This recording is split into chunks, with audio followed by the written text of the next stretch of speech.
విభాగ అధ్యక్షురాలు శ్రీమతి కల్వకుంట్ల కవిత గారు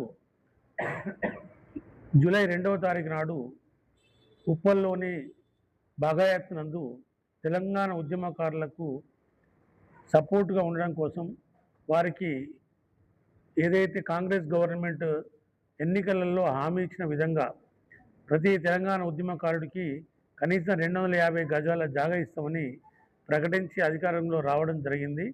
ఆ కార్యక్రమాన్ని ఇప్పటివరకు నెరవేర్చినందున మరి కవిత మేడం గారు పెద్ద ఎత్తున రాష్ట్ర వ్యాప్తంగా ఉన్నటువంటి తెలంగాణ ఉద్యమకారులందరినీ కూడా క్రోడీకరించి మరి ఉప్పల్ బగాయత్లో ఉన్నటువంటి ఈ జాగాలో ధర్నా కార్యక్రమం నిర్వహిస్తూ అక్కడనే ప్రతి ఒక్క ఉద్యమకారుని కూడా 250 గజాల జాగను పంచిపెట్టాలన్న ఒక కృత నిశ్చయంతో ఇప్పుడు రాష్ట్ర వ్యాప్తంగా ఈ మీటింగ్లు చేయడం జరుగుతుంది.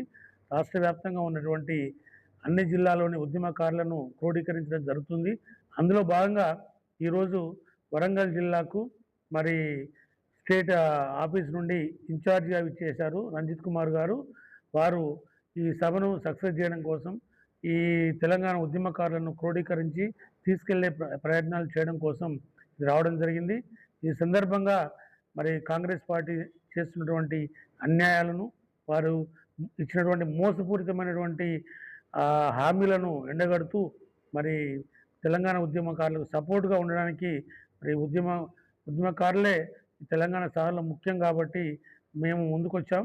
సో వారందరికీ మేము రాబోయే కాలంలో వెన్నుదన్నుగా ఉంటామని, అట్లాగే అక్క పిలుపు మేరకు 2వ తారీఖు మరి ప్రజా సంఘాలు, కుల సంఘాలు, ఉద్యమకారులు పెద్ద ఎత్తున పార్టిసిపేట్ అయ్యి ఆ సభను సక్సెస్ చేయాలని ఈ సందర్భం కోరుతున్నా. ఇప్పుడు మరి మనకు ఇన్ఛార్జిగా ఇచ్చేసినటువంటి రంజిత్ కుమార్ గారిని మాట్లాడాల్సింది కోరుతున్నాను.